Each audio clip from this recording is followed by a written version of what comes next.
are the himbos. We are not bimbos. We are the himbos. We are not bimbos. We are the himbos. We are not bimbos. We are the himbos. We are not bimbos. Himbo body. Himbo mind. Himbo souls. Himbo philosophy. Himbo fashion. Himbo fitness. Himbo grooming. Himbo science. We are the himbos. We are not bimbos. We are the himbos. We are not bimbos. We are the himbos. Himbos, yeah. Coming gonna tell you how to do your hair. Oh, right on the beat. What is up, everybody? Welcome to another episode of Himbos. It's your boy, the White D'Angelo, Justin Silver, and the Granite Songbird, Josh Adam Myers, coming to you live from Club Connection. It's another one of those sexy episodes. Josh has got a sleep apnea test. He's got allergy medications. With us behind the booth, as always, the bionic bisexual Natalie is here. Hello. Natalie. Welcome. Very exciting episode today. Natalie, up on the main stage, y'all. Buy those dances. Buy 2 dances, get 1 free, save a little bit of green, get everything in between. You know what I'm talking about. I can't believe I said that. I used to say that when I was a DJ. No, I love it. I want you to actually bring it in like a strip club from now on. First thing you always got to do when you get on the mic, you gotta let them know you're coming. But there's guys dry humping in the back, so right. you have to like ease them in. So first thing I always did was go, oh yeah, that's what I'm talking about. With us today, one of my best friends, not only in comedy but in the world. You know him from his podcast, Man School 202. You may have seen him on the road. It is the one and only Dante Nero. Dante. I'm sorry you're here. But truth be told, I've never heard him mention you once. I've mentioned you 10 times more than this motherfucker. Dante has talked me to sleep at night when I've been going through my fucking machinations of bullshit. Dante is not only like a very talented comedian, a podcaster. He's like a philosopher and a therapist to so many, not only people in like comedy, but like you work with people all around the world. Yeah. And we'll go into your background and all. First, I just turned 58, man. My birthday was Did 13. Yeah. You turned 58? Yeah. I know. Outside, you said 57. You age like a dog. Well, it's weird because I was 57 and I've been saying 57, but I'm really 58. You look great, Dante. Thanks, bro. How you black. feeling? He's black, dude. That's like it's complimenting a baseball player on steroids. It's like, yeah, he's hitting home runs. Yeah, no because shit. he's black. I'm just getting back in the gym again because I had a pinched nerve in my neck and in my welcome to the back club, and yeah. shit, and so I had a little atrophy.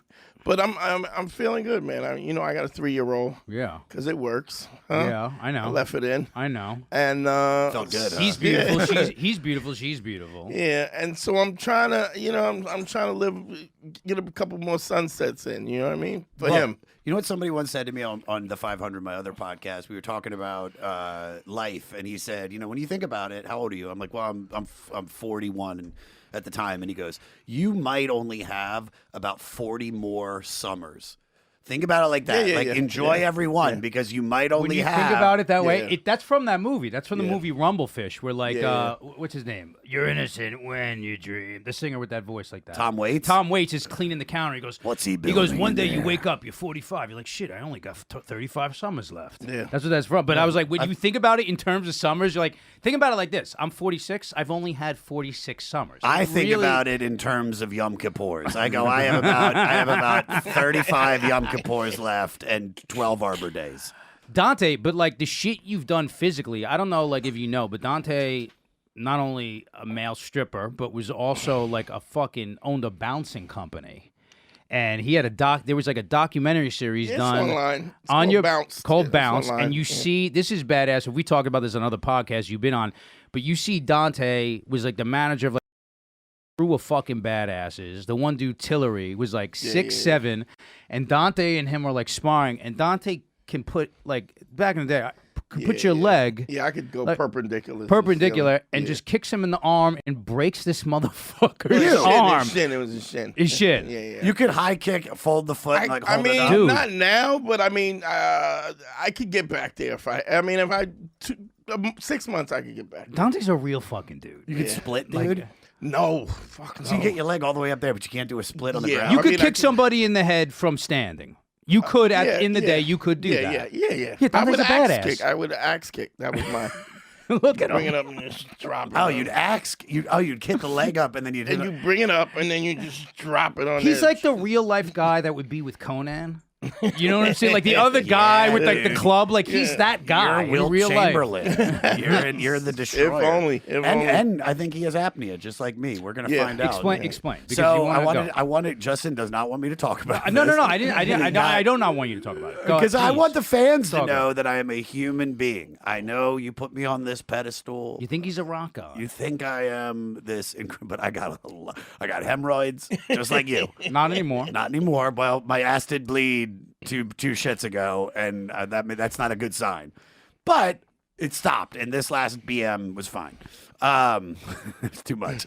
But yeah, I go to the heart doctor. The heart doctor says there's a tube, I guess, that's connected to your lungs, and they're like, it's a little concerning. They're like, but you're young, so we're not worried. You take care of yourself, but we think it's connected to sleep apnea, so we want you to go to a pulmonologist. And so I go to the pulmonologist at Northwell, and this chick is like a rocker chick. Wait, that's pulmonary, heart. Yeah, heart. No, Heart? but it's Breathe. Lungs and heart. yeah, Okay. lungs and heart. But she's like, she sees I'm like wearing like a Guns N' Roses vintage. She's like, Solid like 7 times in the last 2 years, one of the best bands ever. We're connecting, and then she's like, so I want you. Was she cute? She was cute.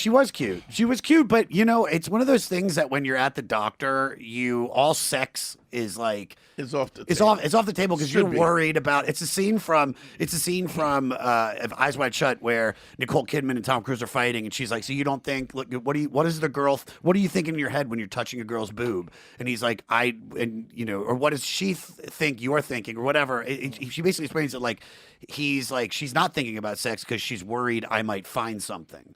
Do you know what I mean? When he's doing like a breast exam. Oh, yeah. So Now there's nothing sexual about being at the doctor's office. It's clinical. It's Except clinical. when she sticks her finger in my ass to check to see if the hemorrhoids are gone. That I go, ooh. She does not like that.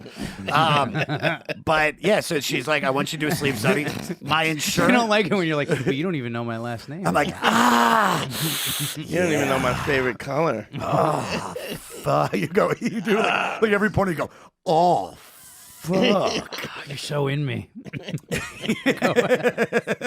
But so we talked. So she's like, if your insurance covers it, we're going to do the sleep study. Because you said do one to take home, which I did back in a few years ago, where they said I didn't have apnea, but I was really? I was in shock. I said I have a bad snore. But here's what's funny: every girl that spent the night at my place in the last year has woken up. With Dying over and over again. No. You're not wrong. They'd fall asleep in my bed. They would wake up. I'd wake up and they would be in the living room and they would be like, dude, your snore is bad. Yeah. And one girl videotaped it, the Dominican chick. And, it was like, played it for me. I have it. I will play it. But so I'm going in tonight. Papi, you sound like a dying bear. Dude, she's like, oh my God, man, you are bad though. So I'm going tonight. Since they've told me I've set up the appointment, I've had like 7 heart attacks in my sleep. It's scary, man. That moment when not heart attacks, but it's adrenaline. What is it? It's adrenaline. So it's your heart stops. You stop breathing for a period of time. That's comforting. You stop breathing and your body forgets to breathe, which is so I found out I had I always had girls argue with me about me snoring and stuff. But I was doing a stunt in the fighting movie, and I was going through a plate glass window, and I ended up popping I ripped 2 of my 4 quads. So I had to go and get it reattached, and I didn't know I had apnea. And so when the surgery was fine, but I was under the ketamine, and then that thing that tells your body to breathe wasn't working, so I wasn't breathing, so they had to resuscitate me, and then I spent 3 days intubated, like just waking up and then gagging in your throat. Is it a big dude thing? Like a lot of big dude, like a lot of It bodybuilders is have big dudes, but it's also hereditary. You could be a slim dude and My have mom, it too. My dad was in perfect shape, dude, except for his heart. But besides that, like my mom, Except was for the main thing that keeps well, him everybody alive. in my family has had heart problems. That's Yeah, me why, too, me that's too. why they did a fucking echocardiogram on me at fucking 41, but they never do that because they're like, it's in your history. It could also be like soft palate, like when you lay down, Dude. your throat closes. So And you that's can't crazy breathe. that you're saying that because I went to my ENT for my vocal cords and I was like, just look at my nose. He's like, dude, you need like 3 different surgeries. I need my deviated septum fixed. I need my uvula shaved because my uvula, dude, I'll wake up and my uvula is the size of my dick. What's your It's just, uvula? that thing The hanging thing, in the the back. tonsil bag, thing. the yeah, punching yeah, bag. yeah, yeah. The dangly that girls like when you hit when they're like you love it when you like hit your uvula. I've never done It's that. funny I now have a when you're small talking, I can hear you. Your nose is stuffy, like Yeah, because always. you can't. always. Yeah. Always. So do you have an apnea machine? Yeah, I have a apnea machine. They make one that goes underneath like this, which is kind Like of a tube, just like a tube. Nah, it's a little thicker than a tube, but it just sits under your nose. It's kind of cool. I'll show you the one to get. It's comfortable. Does it You can work? sleep with it. Yeah. And you woke up and your sleep was like, You're rested. Because you sleep like you wake up like you don't sleep. You stop breathing, and then your body. What wakes you up is you not breathing. So you wake up in shock. Like in No. a state of, like, You don't shock. wake up. You still sleep. No, but no. you- I'm saying without the apnea mask. If you have that, you're talking about these heart attacks. You have. No, You this wake up and, like, happens So- all night, and you never get any so rest. only when I'm about to fall asleep. Like this happened like 8 times Yeah, yesterday. that's the big attack. Here's what you do. After you get this, bring the print out, and they will tell you how many times you stop breathing in the course of a night. Dude, like that's scary, I stopped dude. breathing 86 times when I got throughout the night. Like just stop breathing and But what I'm saying is when I'm about to fall asleep, what happens is because I stop breathing and my heart is like, and my brain are like, yo, we got to wake this motherfucker up. It shoots adrenaline into your heart. So it just goes, brrr, like and Eric Stoltz and fucking dude, you literally, I wake up like, Pulp oh, Fiction. fuck. Yeah. I wasn't dying. And then I Oh, go back to sleep shit. and I'm like, all right, let me lick it. But imagine how unhealthy that is. You falling asleep. Oh, it's horrible. And your heart stopping 86 times every day. It's so hard. Every Yeah, day. dude. Every day. All right, go get this sleep study. She can stay over. I'll have girls spend the night and I'll be like, oh man, that sex was great, baby. Let me just, I'm gonna fuck you good in the morning. Then we go get brunch. Let's get some shut up. They're just like, Oh, get that. Oh shit! I didn't realize it was that severe, dude. Yeah, You can dude. die from it. I could die. All right. Bro, so one Don't day, die. if I don't show up, Don't die. if I don't show up, We gotta get to 53 episodes. Dante, I'd love to go into your background because I know this so well. Mm-hmm. Why don't you tell listeners like your history, how you got into coaching, the stuff that you teach, who you teach, like just get into it all. 'Cause All right, it's so- fucking fat. Dante is a fascinating dude. So I was, I grew up in Brooklyn. My dad was just big. My dad was like, I don't know if you know who Mandingo. the GOAT is. The GOAT Manigo is like, Earl the Goat Man, basketball player. So my dad was the GOAT in Brooklyn. Okay. He ran basketball tournaments, boxing tournaments. Even when he was in the service in World War II, he did exhibitions with Joe Louis and Johnny Saxon and stuff like that. So he was like a real kind of guy that just everybody knew. So I'm growing up underneath that Yeah. as a like Jordan is your dad type shit. And I'm just trying to find my way in my own space. Long story short, I went away to college and I went with SUNY New Paltz. I went for genetic engineering. I was a bio major with a minor in psych. And I got out there, became a Q dog. I'm a frat boy. Q Dog. And I What's Q Dog? Q dog. I'm a Omega Psi Phi is my fraternity. That's kind of That's what this is right here, the brand. Yeah, the brand. Yeah. Yeah. So That must have not felt good. that was after the fact. You have to earn the ability to get that. That doesn't happen because of the fraternity. The pledge period is. I mean, if you don't know black fraternities are like really hardcore. Yeah, no, you either got to get beaten or fucked in. no black fraternities are fucked in. That's not a. That is absolutely. It's not like it says in your brochure, Josh. It is definitely beaten. It is definitely beaten. They fuck you up like that, really? Oh yeah. Well, it's supposed to be your so. They came out of the idea of that your ancestors were slaves and you have an opportunity to go to college where it was against the law to be able to read. So your eyes could get if you got caught reading, your eyes could get gouged out. And so the fraternal organization is kind of a level of you being able to voluntarily get into this slavitude in a sense. So you have the difference is at any time that it gets too difficult, you can quit. Right. Where slaves couldn't quit. This was their existence. So it gives you a perspective of what your ancestors had gone through. It would be kind of like going through a Holocaust. Sure. And then when you go, is that why they circumcised me? Well, partially, my buddy Angelo Bowers, who's no longer with us, has a really funny joke. He said, my grandfather started the first fraternity at a concentration camp. It was called Lambda Lambda, shh, not so loud. It's so great. It's funny. So so I pledged, and then there was a. So I went away to school, so everything was like surrounded around fraternal life, all the social aspect of stuff. So I became a Q, and then there was, long story short, there was a Toys for Tots thing that we did like a mail review where each fraternal organization was represented, and we donated the money to kids. Right. I had a friend of mine. There's in black fraternities. There's called a Divine Nine, which is 5 fraternities and 4 sororities, major sororities. Each one was represented. 2 of them backed out at the last minute, and they had to get professional strippers. One of the guys who came up to do the show was a friend of mine that I grew up with in Crown Heights, Brooklyn, and I always felt like I could make. If she could go tell her to go to Go ahead. Instagram, the Dante Nero, the bottom. Let me see if I could send it. The Dante Nero is my Instagram. I'll show you the old strip at the very bottom. I know these pictures. Yeah, you know the pictures. I've right? seen them in your house. Yeah. So she'll find it while you. yeah. So it Here we all go. the way down. Nigga was my son too. So. Go all the way down, all the way down, all the way down, all the way down, all the way. Scroll.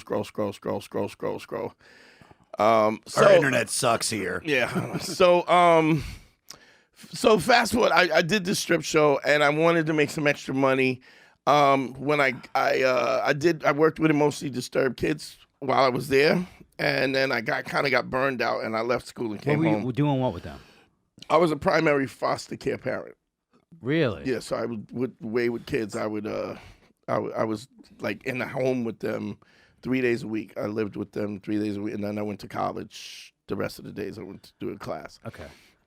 Anyway, I leave school. I go home. I'm depressed about I won't even get into the whole thing, but that whole foster care thing is kind of really heartbreaking. I got into it. I was way too early getting into it. I was like 19, 20 years old, and I'm going to do a great job, and it's just not set up for that. I go home. I'm like, I wanted to make money, so I started stripping.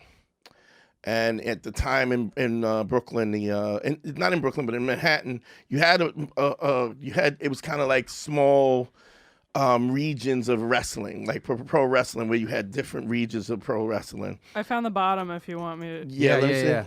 There's one. The one in the white is one.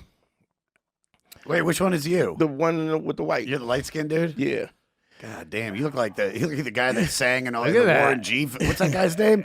The guy from it was a cold dark night. And then there's one a little higher. Yeah, with East a Side go up. We're going. Go up. Look at all Dante's cool shit. His fucking rings.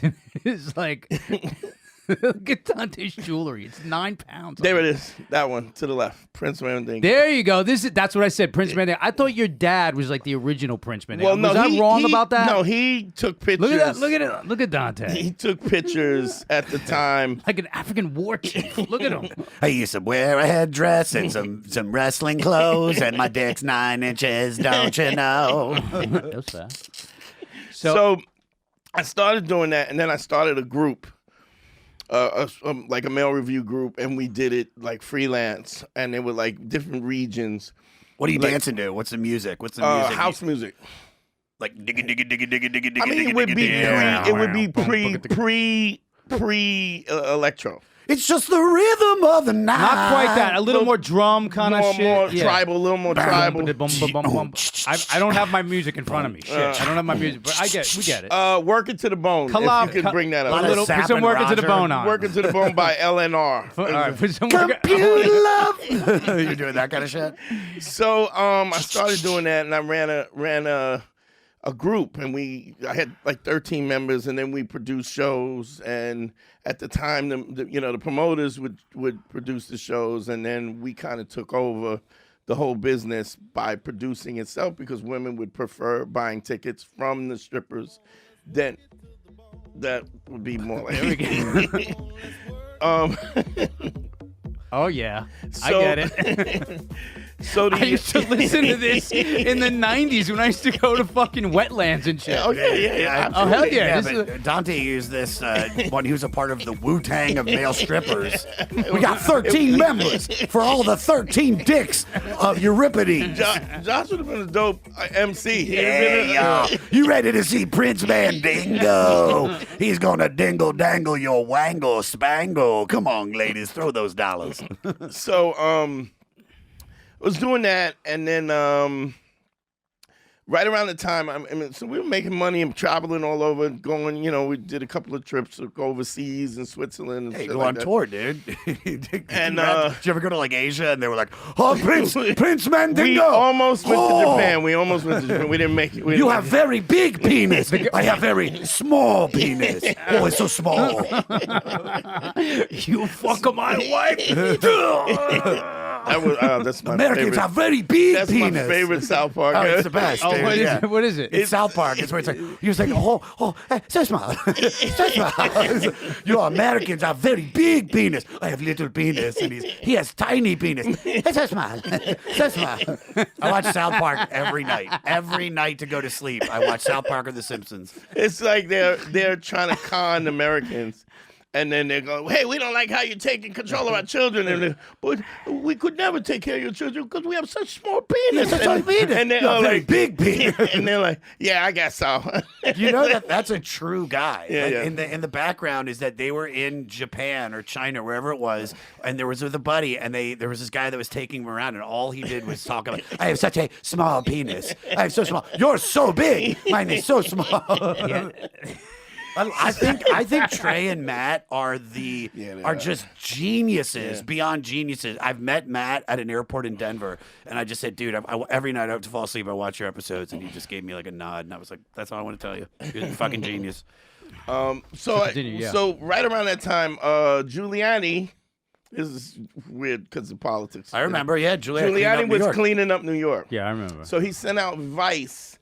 So there was a situation where there was all these weird kind of rules about how far, like if you had an all-nude strip club, female strip club, Yeah. you had to be certain far away. So And you had to serve juice. There was no alcohol. Like that's when that it was kinda weird. changed. And we even had comedy clubs where part of the business, 60% of the business had to be Food. non-adults, whatever. So Yeah, it's had to be. They do that in a lot of restaurants. It's like because they won't give you a liquor license unless you're like 60% of your sales has to be food, and then Right. the alcohol. Has well, to we be. had comedy clubs. So they had. You remember the Gramercy? Yeah. There was part strip club, part comedy club. Really. Yeah, That's yeah. some Lenny Bruce shit. Yeah, yeah. That's old school. Well, That's old school. comedy's from the old vaudeville style. But I mean, they thing. went back to that Yeah. because of Giuliani. After Giuliani conned everybody with the, cleaning up South Street Seaport with all the mobsters by creating the RICO law. Mm-hmm. So he was cleaning up New York, and there was a strip club that I had, At the I didn't have somebody we used to go to. Okay. And the girls were fucking in the club. Right. They were turning tricks in the club. And I was like, what was that place called again? Is it still open? Nah, it's not. Damn it. By the way, can I say something? People are like, there's no sex in strip clubs. I was like, That's not true. That's not 1,000% there are. You can go. If you go to Miami, there's just a row of curtains, and it's just like you just see feet hanging out. Dude, Josh, so I worked. Listen, I'm gonna say this about the ones in LA that I worked at. There were hand jobs going on for sure in the full nudes. But in the last one that I worked, if there was fucking, it was after the club. I get that. And fuck there. Cause there's different levels of strip clubs. For sure. There's different levels, Josh. The door guys, there's a dude, this one dude that I fucking, his Facebook handle is Mr. Steal Your Girl, which he's so funny.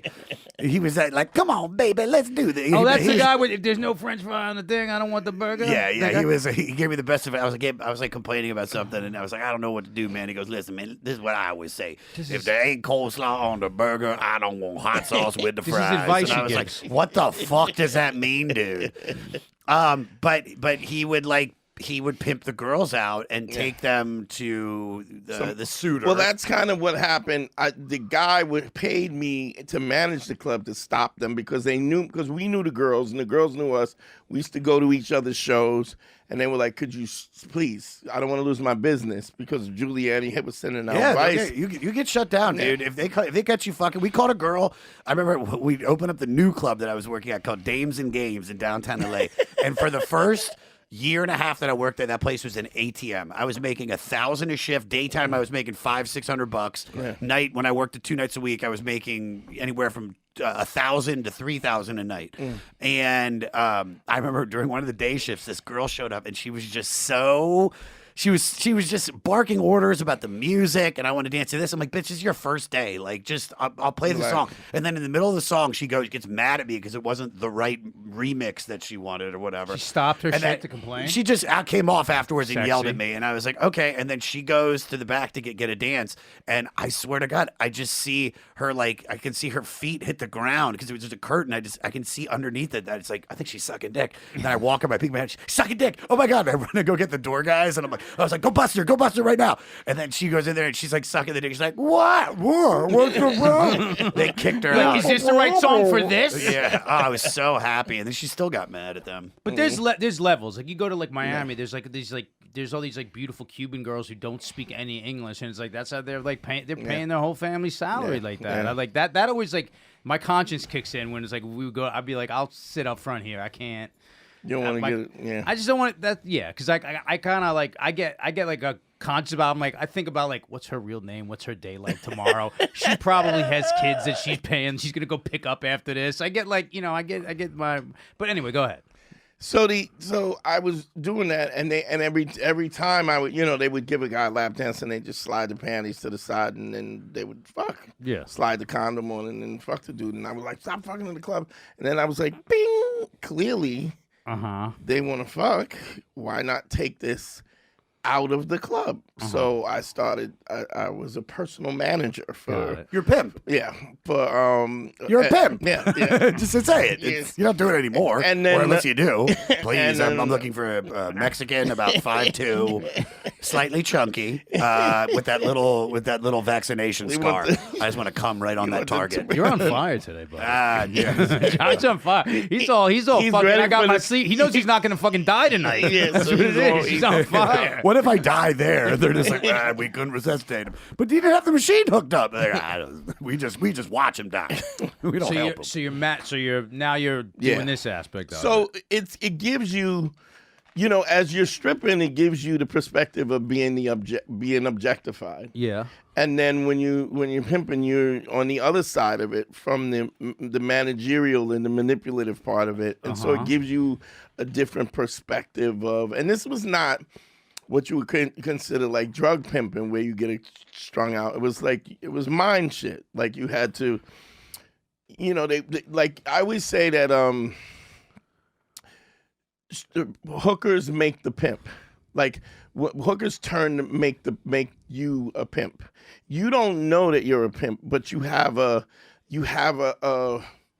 a kind of je ne sais quoi that they see in you, and then you're not even in it, and then you're dating her or something, and she'll say, I would totally, if you was in a bind, I would totally trick for you if you needed, and you're going, because as a guy, you don't even understand that that's a possibility. Right, the psychology of that, it's right. just like you're going to fuck somebody else and give... Right, there's almost like this, like, I would be loyal to you in this caretaking way, in this weird umbrella of a world we're in. Exactly. This sort of feels like some semblance of, like, family and something sort of solid. Am I explaining it properly? Yes, Am I explaining it properly?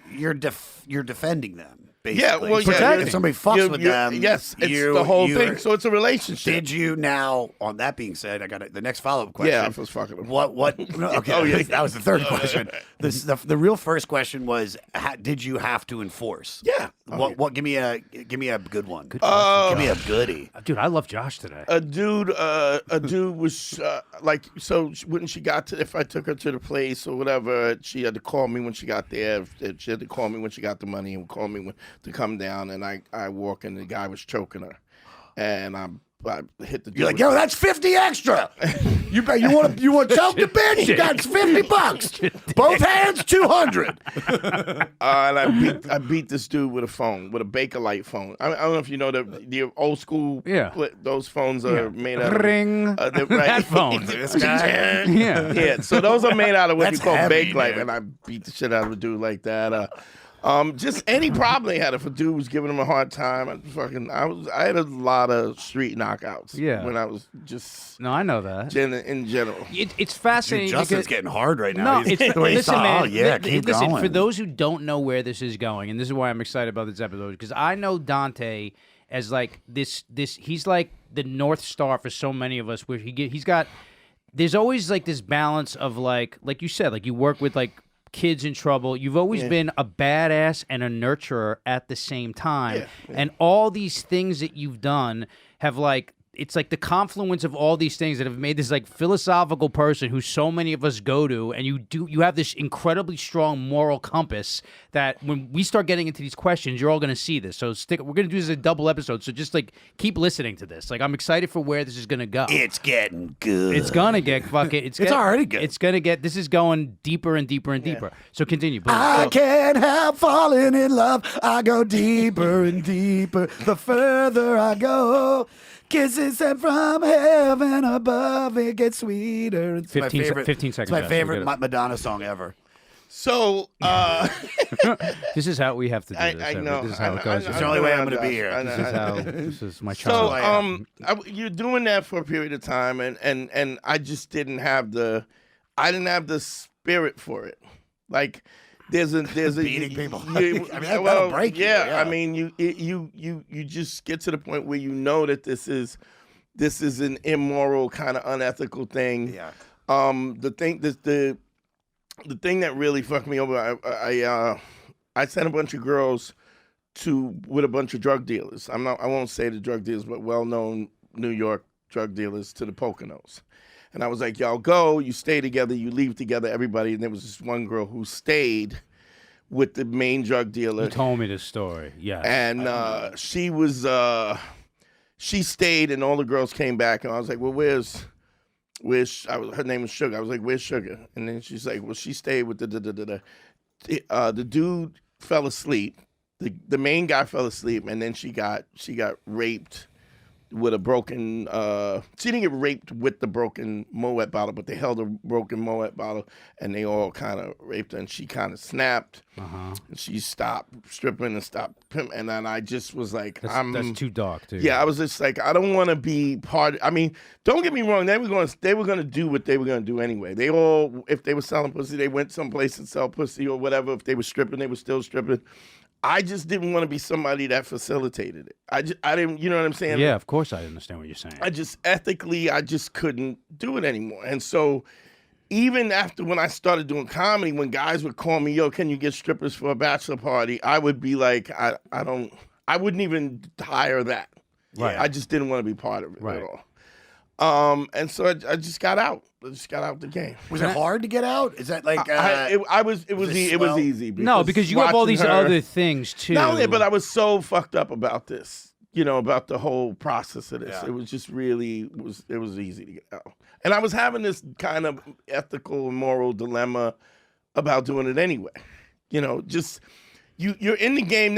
People are gonna do what they're gonna do. You just don't have to be part of it. You know what I mean? Yeah, of course. You can choose not to be part of it. And the money is great, but it's a lot. And it's also a lot of work. Like, you got to be there, everything. You're your dad, their brother, their friend, their protector, their therapist. It's a lot of work. I'll say the same thing about, and it's not on that Running level. a strip club, yes. There are lifers. Yeah.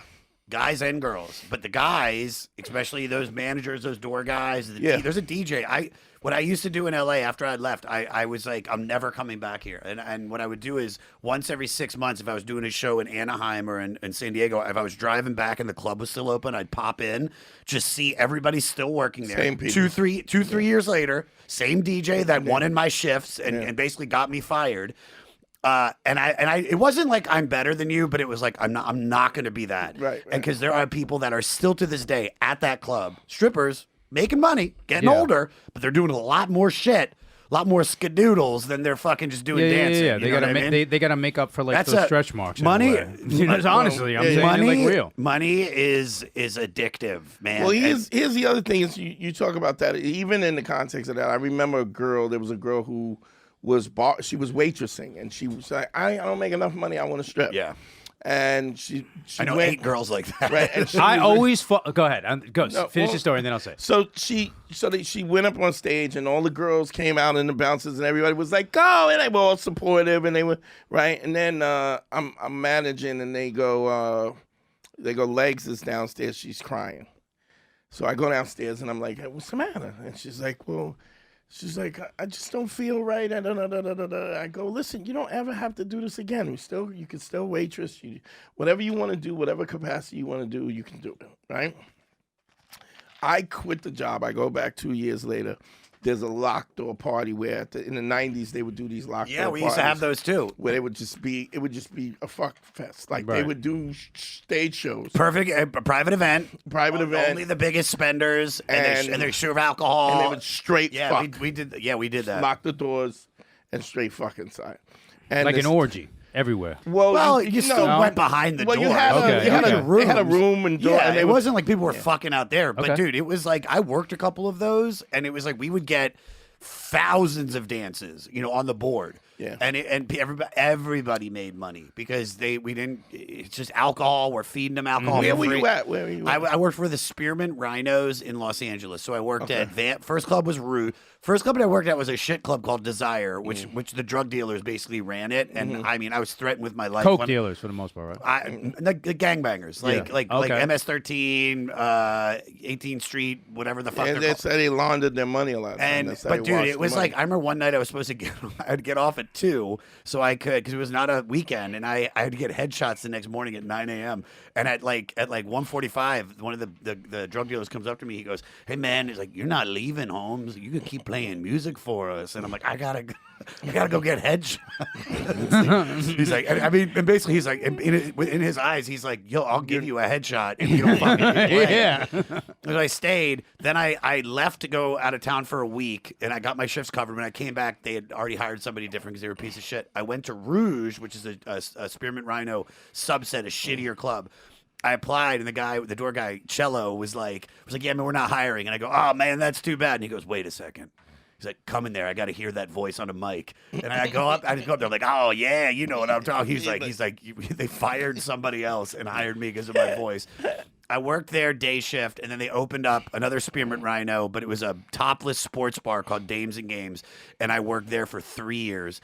And I mean, that was where my drug addiction got so out of hand because it was right by. No, it wasn't coke. I didn't drink. It was all opiates. Because I was right by Pill Alley in downtown LA on 5th and Broadway. So I'd stop there, pick up some Norcos, pick up some Perk 30s, and go to work. But really, it got exacerbated because that was when the Jam. I created the Jam in July of 2014. I started working there in 2012, December 2012.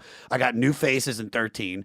Everybody, Schultz, DeStefano, Sam Morril, everybody started where I went with. Their career took off, and I still had to work at the strip club. Yeah. So then I'm going to Pill Alley. Then I start the Jam, and it gets even bigger, but I still can't quit. And so 1 week, I'm selling out Gramercy, playing Madison Square Garden with Burr. And then the next Friday, to the fucking minute, I'm being yelled at by a stripper because I gave her song to another girl that paid me more. And it just, I couldn't take it. And then I got fired because I kept getting my shifts covered, and I was like spinning out with my drugs, and the money was starting to go down. And This is like when we first met. yeah, Like right at this, I remember there was a DJ there. What's that fucking fat dude's name? He wanted my shifts. I worked Thursday night and Friday night, two of the best shifts, and those are the only shifts I worked. And I made enough money. And then this guy, I kept calling him to ask him to cover my shifts, and he would cover, but then he would tell the management, because, Josh doesn't want to work again tonight. And so they took my shifts away and put me on Sundays and Mondays. So I went from making $800-900 a shift to making like $150. And I was like, fuck this, dude. Like, Yeah, but Tessa, my girlfriend at the time, had money. And so she's like, I'll support you until Yeah, that's right. you Right shoot when we the met. hour. Because I literally had a TV show. I had a summer of touring coming up. Yeah, it was, but look, I say this, that business made me who I am. Because I was never made for the strip club world. Right, you right. have to Right. be. You get some different It's mentality. a different mentality. Now I could hustle the girls Yeah. and be like, cool, I'll put you up next, even though you just went up. I want half of that money thrown. Sure, you can dance to "Bitches Love Me." That's your song. Every other girl's gonna ask for it. I need $200 right now. I had so many hustles, Right, and right. I could do that, but I got taught by a Samoan dude named Murder. That was his name. He was at Desire. He goes, "Yo, the only thing you got to know about this job is get that money. Bitch wants you to play a song for her, be like, give me $5, because I'm here to get that money." And he said, "Don't fuck the girls. If you fuck the girls, Yeah. you're gonna lose money. Get leverage. Yeah, it's like lose leverage. you fuck them, but you fuck like one every 6 months, and you're like, you get cool with her, but you don't fuck the girl. You fuck the girls, you'll fuck your money up. That is my story. Another podcast. We're here for Dante. Sorry. So I got out of that, and I always wanted to do comedy, and I worked for the phone company for I started I needed a dental plan, and so I knew a chick that I was fucking with, and she worked at the phone company. She was like, they giving a test, go take the test. I passed the test. I ended up being a field technician where I worked underground, splicing wires underground in manholes and stuff like that. And then I ran for a union job, and I was like one of the delegates for the union, and I always wanted to do comedy. As a kid, I was one of those kids that watched Johnny Carson and watched the stand-ups, Johnny Carson. And but I was afraid because I didn't think anybody would take me seriously because my name was like buzzing. I did some bare knuckle fighting and stuff like that. I bounced and I stripped and I fought dudes for money, and I was heavy into martial arts. It was just like a whole mess. I used to hang out with the Fruit of Islam, which is Farrakhan's crew, and I did jiu-jitsu with Sanukas and stuff. Those guys who actually, one of them is head of Farrakhan's security now in Chicago. Badass motherfuckers, dude. Yeah, I serious. know. Farrakhan, he hates Jews. Dude, we're talking like this is late 80s. This is 90s now. Yeah, we're talking 90s. about. This is 90s 90s now. coming up. But And yeah. And what happened was a lot of those dudes had went to jail, and or a lot of them during the heroin era, and they got clean because they started fucking with the Fruit of Islam. Right. And so you have a martial arts that's very much kind of like Bruce Lee, like MMA, very hybrid because of the fact that you had guys in prison who were, from Aikido, Judo, it became this kind of hybrid street form, right? A lot of them were Black Panthers and the whole, that thing. But this was before my era, but I was hanging out with the old heads when I was in 1920, and I trained with those dudes. And then I bounced around at other, I took judo for 3 months with Higashi, and then I took Eagle Claw. I was just bouncing, I was just picking up, and I was fighting for money. Where? Basements, parking lots, very Fucking badass, dude. wherever. I'll fuck you up in a basement for money. People would gamble, they would gamble. Yo, meet me out back at the Morton Williams on 3rd. And I just choked. Go ahead. So around 2000, I had a guy who wanted to start a clothing line. I had started an urban clothing line because everybody was. Right. And it was going well, and but the guy. It's called Doo-Boo. Dante Boo. It was was a guy named Ron, his cousin Gus, and me. So it was Dante Rogus, right? That's what I like that. What you start to, but all of this, you're picking up these little things. Like, you know how you talk about looking at people and you're going, wow, they're so stuck and things that happen. Like I knew, like, so I was saying the girl Legs, the one that didn't, let me back up. So the girl, she, I don't want to do this anymore. She's crying. I pop in again. She's doing a live sex act on stage. Yeah. This is 2 years later, about a year and a half later. She's got this dude with a 16-inch dick, and she slaps a condom on it and shoves it up her ass, and she's on stage riding him on stage. And so it's like Avatar. I'd watch that. It's like the dick's so big, it's tentacle rings. porn. It's like it's and all the strippers were, one of the strippers, they paid him and she fucked him. And I was like, man, you get to this point where you once you cross the line, we talked about this when you can always cross the line. We've had, I have to just say, like, Dante, you've helped me personally with so many like things that I've gone through in my life that helped me.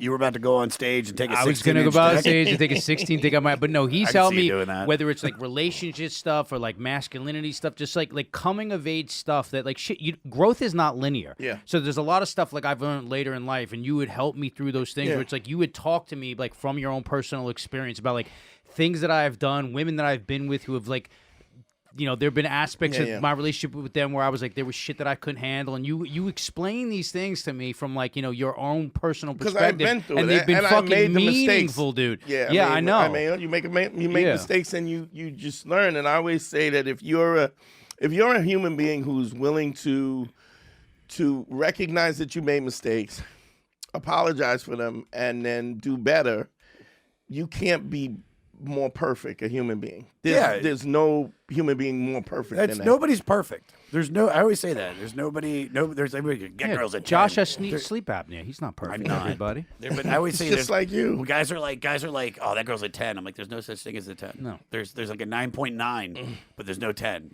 Everybody's got an ingrown hair. And the other thing is, two things that you will always have to do is ask for forgiveness and give Like if you prospectively in life. So if you're gonna have to ask for forgiveness, then you owe people forgiveness just the way that you're gonna have to ask. But that doesn't mean that you are to take the abuse from people who at their core and at their constitution is abusive. Sure. Because it doesn't ever get better. Right. Like when you always say to me, when someone shows you who they are, believe them. That's not my quote, but I know, but you always say it to me. But it is a situation where it never gets better. If you notice, like we do stand up, if the first guy goes on stage and he's heckling, you put him in his place. If he does it again, you throw him out because it never gets better. Right. It's never a situation where he's had a few beers in him and now he's realized his error in his ways. Sure. And it consistently gets better. And that's that. So I have this thing that I say all the time, which is that true wisdom is the understanding of underlying concepts, how they relate to situations that seem irrelevant but really are not. That when you learn these lessons and you learn these cosmic and universal truths, once you find them to be foolproof, you can reapply them to every situation. Right. So that is a situation when we talk about comedy, a guy who's heckling, get him out. You reprimand him, let him know, give him an opportunity. If not, get him out. Call the security and get him out. If you're in a relationship and you're dating some chick and she goes, fuck you, and she's disrespectful, it's not going to get better. It's only going to get worse. I'm not saying that people can't make mistakes. I mean, even with cheating, sometimes people cheat, and you can forgive them. But if the question is the person's constitution somebody who's deceitful, right, and dishonest? So, if somebody is 90% tells the truth 90% of the time, that is the definition of somebody who's dishonest. right. Like, Right. it has to be. Right. And I'm You're not a saying, liar 10% of the time. right? But One out of 10 things you tell me is not true. right, and that goes across the Right. board. Now, if the intention is to be truthful, the lead off is to be truthful, and that's the Constitution is to be truthful. You know that people are not perfect, but you know that this person is somebody that you could trust. Right. And the trust that you get is not something that somebody gives you; it's what you've earned. So when somebody goes, "Oh man, I really love you and I trust you," yeah, you should, because I'm trustworthy. So that goes for anything. If somebody loves you, it's because you're lovable. Nobody gives love without you earning it. Even in the context, even if you're abusive and somebody gives you love, in the context of what she thinks requires love, you have given her that, and then from that, her response is love. You know, if that makes sense. Of course, it makes sense. Yeah. So even in a situation where you might have a woman who's been in abusive situations, and that's what love feels like to her. It feels like normal. Mm-hmm. So when you're being a nice guy and the girl's treating you like shit, it's because normal to her is abuse. Right. And so when you give her abuse, it feels normal to her. So settles, and being nice to her is actually more painful, because what she's accustomed to is not kindness. Right. So I used to use this analogy of and Patrice and I used to talk about this. I was just gonna say, like, I wanted to get into like your comedy, your relationship with Patrice, Brown Phillips, Beige Phillips, Yeah. and then like how your school of thought now, what you're doing, and then we'll get into these questions. Him you know what I mean? him and I got really cool, and one of the things that we talked, he had a huge fish. How did you meet Patrice? Just at the Comedy Cellar, I started doing comedy, and he wasn't even in the Comedy Cellar. They didn't like him there, and It's insane. He's my dude. Elephant in the Room. Like, it was My after, favorite- my favorite. After the car accident I got into where my friend died, I watched Elephant in the Room hundreds of times in 2012. It's brilliant. Dude, how it starts, he's like, yeah. He's like, thank you, audience coordinator, for putting those titties in the front row. It's brilliant. It's brilliant. He's brilliant. He's Yeah. brilliant. He was a philosopher. but what happened was, I started doing comedy. I broke up with back up. I was doing this clothing line, and I took this guy to a strip show, and I said, "Listen, I got beef with this guy. I don't want you to get involved. I don't need you to get involved. Because I had a whole crew of dudes, and not that I needed anybody's help. I said, I don't want you to get involved, so just chill." It was over some money. I won't get into the weeds. So I seen the guy comes in, and I said to the guy, "Listen, you don't book my guys unless you're gonna pay me." And he goes, "Oh, I don't know what you're talking." So I said, I told my boy, you want a drink?" He goes, yeah. So I give him some money to go get a drink. He goes to get a drink. When he comes back, I knock the dude out. So the guy's out cold, right? And he's like, "What happened? What?" Just coming back from a drink and the guy's laid out. And the dude, because I didn't want him involved, so I sent him to get a drink and I knocked the dude out. When you're a guy and you're hanging out with dudes, it's hard for them to comprehend that you can turn that switch on and not be angry. Like, it was something that had to get done. Right. Business-wise. Sure.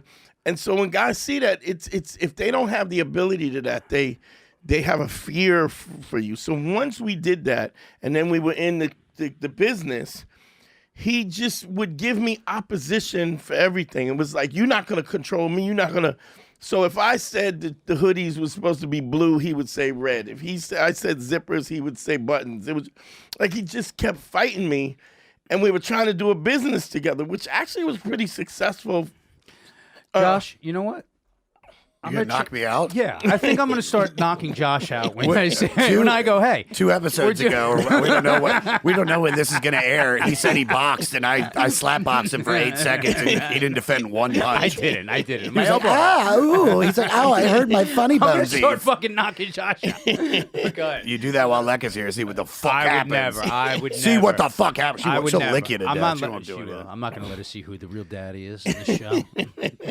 But it's when you don't realize that it affects dudes, and he just was like, and I was like, I'm getting ready to end up going in this motherfucker's mouth because he's trying to fight me when we're in business together. Right. So I said, listen, I called him up. I think it was April 4th. I said, listen, take the business, whatever you do with it, you do with it. I'm out. And I signed up for a comedy class, April 4th, 2000. That's when I started. And I started doing open mics, and I read books, and I stuff like I was, I'm a maniac. You're a smart guy. If you're studying biochem and the shit that you studied in college. So I read every book you could buy, joke structure. I also didn't think I was funny because I was kind of a more scary dude than I was funny. Yeah. And so I just knew that my joke structure had to be tight. And I started doing that, and I remember I had a crew of people, and we would have writers, like we would group up and do writers workshops together and workshop each other's jokes, and then there was this girl named it was Kurt Metzger's girlfriend, Karen Margolis. No, before before Karen. that. What was her? I forgot. Not Vanessa. Vanessa Carlton. I'm gonna remember her name, but she was dope, real dope. And she was like, Valerie Bertinelli. she was like, you should know this. You should really meet Patrice. Oh, God. And I was like, I didn't know who he was, and I was like, chills. I was like, he needs to know me. Right. And Has he ever met Prince Mandingo? And then I Digga, digga, digga, digga, digga, digga, digga, digga, digga. Damn. It's just the rhythm of the night, of the night. Are you doing a mix now? He only dances songs with the word. Josh is doing a mashup. He only dances songs with the word rhythm in them. He's like, the rhythm is gonna get you tonight. And he'd fucking flex, pop, pop. And the dick would bump, bump. You know, you do your dick flex. Bump, bump, So called my dick the maestro, Leonard Bernstein. So I met him, and I just like he was sitting in the back, and he had this little white girl kind of hemmed up, period titties. Ooh. I love that. You think Dude, period. She had a dog. I got my period boobs. Used to. Michelle? No. Tammy Pescatelli. The little Irish girl that did The Fighter.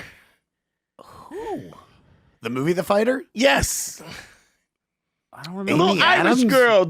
She had my fucking period boobs. Natalie, look it up. I'm an Irish, and I'm not sick. She used to perform with us at like comedy. Yeah, Village type of shit? she dated. Look. Who? Melissa Leo, Amy Adams. No. No, that's not this. Wait. Scroll down. The Fighter with Christian Bale, right? This is it right here, dude. Okay, so keep going down. Keep going down. I got to find out who this is. Go down. Scroll down. You're going up. Bianca Hunter. Keep going down. Caitlin Dwyer. Keep doing down. Ted. Look at Ted Arkitty. That guy rules. Jenna. Sugar Ray Leonard. Sue Costello. Sue Costello. Yes, period boobs. Oh, Shit, I got my period She had a boobs. TV show, Yeah. didn't she? Yeah. Now I I know remember. some comics that Now I don't like now I it. don't know how I didn't know that when you first said it. Now I'm like, how did I not know that? Yeah. Now I feel as dumb as you felt like when you first couldn't think. We of it. couldn't think. I'm like, how did we not know that? Yes. So she was. got my she- period boobs. So she's sitting up there with Patrice, blah, blah, blah, whatever. And we met, and then I don't know how there was just kind of a vibe. Right. And we exchanged numbers, and I called him because I knew he was a vet comic, but I didn't know how much respect he had. Yeah. And then I called him, and we called, and we got on the phone, and I said, the girl, somebody told me I need to know you. And he goes, yeah. And I go, she said, but your heart pumps. She said, but he's not a nice person. And his heart pumps an oily black substance. That's what she said. And I said, he's like, oh, he laughed. You know that laugh he would do, and he laughs, and we hang up the phone, and then he calls me back, and he says, I'm curious, why'd you call me? And I was like, because I'm not scared of you. You know? Yeah. And that was where that's how the friendship started. Right. And then you had, I know your history together, and then Beige Phillip, Brown. There was Well, Brown what happened Phillips, was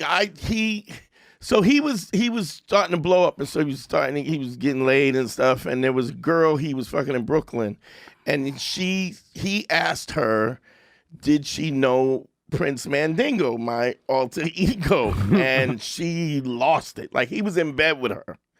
And she was like, are you crazy? Because I was kind of like the top dude, one of the top dudes on the East Coast for like 10 years. And she's losing her mind. So I get a call. He used to call me Reggie. Reggie's my first name. I got Reggie Dante Nero. So he goes, Reggie, man, I apologize, man. I go, why? He goes, I didn't know. He goes, I'm laying up here with this bitch, and I mention your name, and she hasn't stopped talking about you for a half hour. I go, so it must be some shit I didn't know. And I apologize. I didn't know that I was like, well, we move on. Life moves on. Right. And he wasn't the kind of guy that would throw an apology willy-nilly, right? Like, it must have... No, he would. He's a sweetheart, if he was wrong, if you gave him reason, look, he hated Lisa Lampanelli, but he apologized to Lisa Lampanelli because Lisa Lampanelli was afraid of him. But Lisa was such a fraud that her act was a fraud, and she was racist, and she was fucked up, and it was just gimmicky and hacky, and he because she gave off, she used to call herself the Queen of Mean, and so he just assumed that if you call yourself the Queen of Mean, you could take it, you could take some shit, and so he would like blast her, and she was really cream puff inside, right, and so he did a radio show where she was trying to run out of the radio show before he got there. And they were like, well, what about Lisa? The radio wants to stir it up. And he was like, look, I don't want to be the kind of guy that a chick has to run, run out of the city before.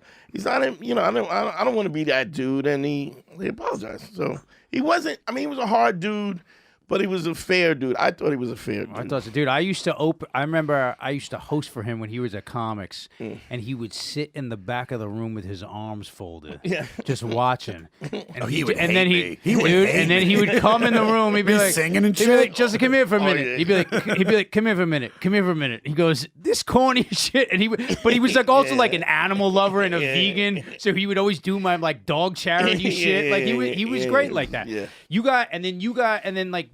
You would tell me how like he would even come to you with like women's stuff. Yeah. And then this was like the start of like all the coaching you do. Well, which this is like, what's interesting about that is what we did a show. So he was cool with Opie. He grew on Opie and Anthony, and he used to go in there and talk a lot of relationship stuff. But I was the confident. First of all, I was older than him.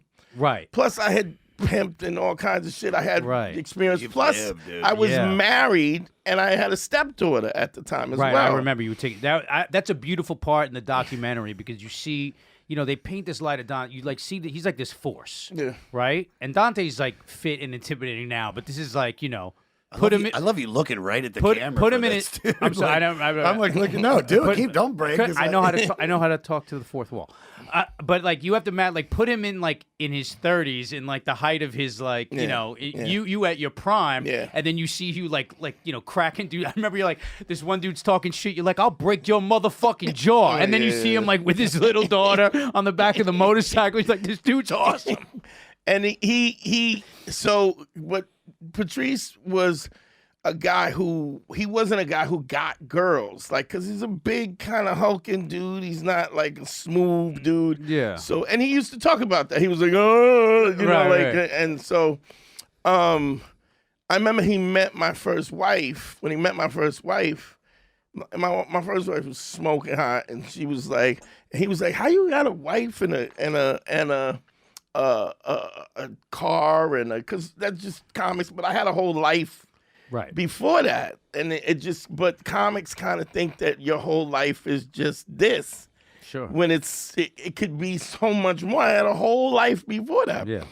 So we just got cool, and he went to he started doing Opie and Anthony, and then he went to Brazil, and he was, that was like a thing for him where he started to understand the difference of like when you have opportunities, when you have options, how it changes the power dynamic. So when a guy has and women always have options because they have the vagina. And he used to talk about how because a woman has a vagina and men want to get into it, it makes her a celebrity. Sure. But I had he was like, you got to go to Brazil. And I was like, I don't got to go to Brazil. I can do this in Brooklyn. I can do whatever I can go to Queens. Like, I don't have to get on a plane. And at that time, like Norton and Keith Robinson and all of them were going out to Brazil and, just fucking around, in Brazil and Colombia and shit like that. So that was the whole thing. But I was like, I don't need that. Dude, there's like a whole world. They call them the passport bros now. Yeah. My friend Byron, he hasn't done it, but he has a lot of his friends from Atlanta. Byron Bowers. Yeah, I know Byron. Yeah, Byron's one of my old roommate, one of my best friends, killing it right now. If you haven't seen his new special, it's brilliant. But he was like, dude, he's got like a group of like 15 guys. They all go to the Dominican Republic, and it's just like, dude, if you go to I have family members that do this. If you go to JFK right now or Newark Airport and you wait by the Columbia, it'll be a bunch of it's just black dudes wanting to get those J-Lo. And then I dated that Dominican chick, and I used to bring her up to the Comedy Cellar, and all the black guys were like, "You can handle all of that?" And I'd be like, "Yep." I couldn't handle it. I could not handle it. It was a lot. But it was Opie and Anthony, he used to go in there and spit that, that whole relationship stuff. Right. Which, to be honest, a lot of it was my life. Like, I had lived it, and he was just scratching the surface. But we had these conversations. I miss him every day. He was one of my best friends. Yeah. But he didn't live that life. Like, he didn't, I was in it. And so they asked him if he wanted to do a show called Black Phillip. It wasn't called Black Phillip. They were like, we're gonna give you a show. And the show was called Bitch Management. And Opie said, "You're like a regular Dr. Phil," and he goes, "Yeah, Black Phillip." I thought it was Brown Phillip. No, beige Phillip. I know was why. Me. That was you're me. Beige, right? I know that. Right. I know that. So they said, "You're like a Dr. Phil, like a right." And he goes, "Yeah, Black Phillip." That was the joke. Right. And then we did. I think we did 13 episodes. Right. And we never really. They were thinking about giving us a show, but it never happened. But those episodes went online. And that was the whole inception of the whole manosphere thing.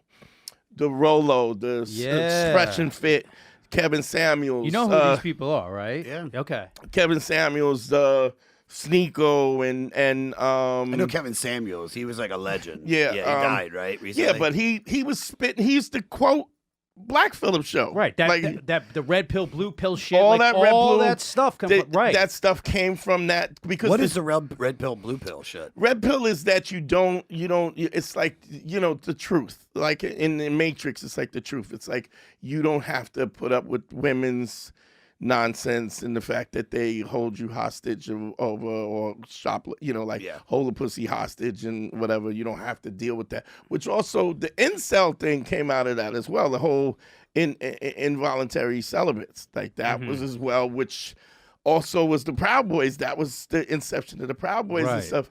So but I didn't understand the internet like they did. So you have all of these guys who are now, these gurus, relationship gurus, red pill, manosphere. You don't have to put up with this. There's endless dudes who started going on. But smart dudes with meaningful information. Some of it very, very not extreme. Complete. It's not complete. And what I love, and then I'm gonna end the first part of this soon, and then start the second part of this right in a second with these questions. But what I love about Dante, and we had this conversation at Stand Up New York like a few months ago, I think it was, when we were talking about all this stuff, and we were talking about like Andrew Tate. And when Andrew you Tate, met, all of that is from the manosphere. And what you said was, you go, here's the thing, is like a lot of what they leave out is the compassion and The the empathy of that kind of thing, which is I always found from you. I was like, the difference is like you're not misogynistic. Right. With all the stuff that you've been through, you're not like this woman hater. You talk to men and women, and both of those, both come to you for advice on these things. So I found like the way you've disseminated information to be a lot more complete, holistic, and like realistic. Right. You know what I'm saying? Right. Well, it's because they got a part of it. You know what it's like? It's like when people bastardize. If you look at the original Def Jam, right, and you think about all of the comics that came out of that, like Chris Tucker, Dave Chappelle, Steve Harvey, Bernie Mac, Cat Williams, all of these guys, they were all vastly different. The problem that they had, what happened afterwards, was the bastardization of that, which was the what they call I forget, it was a show on where they would take up and just cut it up and like comedy mashup. Not comedy. But it was one of those. It was one of those. Yeah, Bob Sumner put it together, and it was and they would like, okay, eating pussy, and then you'd have 8 comics doing jokes on eating pussy, which bastardized. But if you think about the original Def Jam, was, even though it was black comedy, it was grossly different and innovative and different. Everybody was different, like in terms of their style. Like if you think the difference between Dave Chappelle and Bernie Mac is is endless, or Chris Tucker and D.L. Hughley, it's like, but there was a bastardization of it after the fact. But the same thing happened with the Manosphere. Guys would take one little section of it and not take the whole lesson. Plus the fact that we did those radio shows that went online, and then they became these cult followings in 2006. So in 2006, I don't know, I was 40-something, and I mean, I'm 58 now. So, like, we've evolved, but they didn't evolve. So you got these kids that grew up on Black Phillip, right? And then when Patrice died in 2011, I started doing, it was like podcasts. I was like, I'll pick up a podcast. I'm going to do a podcast because I just missed Patrice. And I called it Beige Phillip because he was black and I was beige. So it was just my version of it, and it was my homage to him. Right. And then I changed it to Man School. But by then, people had been watching that footage that we did in 2006. And we went from 2006 to 2008. We only did 13 episodes. And they listened to those over and over again. I still get guys in my DMs, yo, I listen to Black Phillip every day.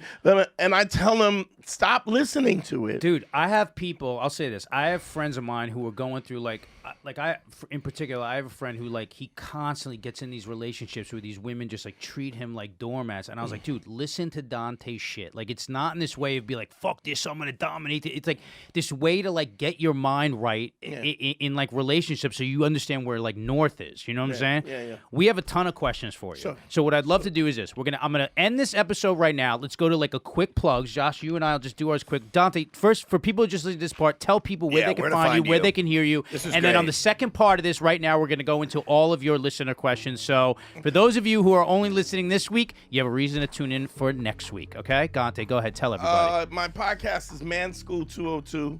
I have it on YouTube, all platforms, Instagram, YouTube.